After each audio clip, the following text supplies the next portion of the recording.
doctor.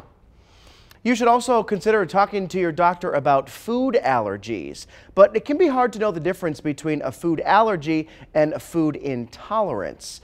New research shows about 26 million Americans have a food allergy. That's 1 in 10 adults. Nearly half developed it during adulthood.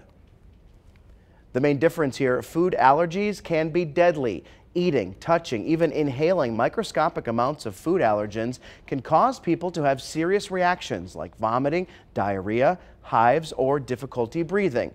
Just 8 foods cause most allergic reactions.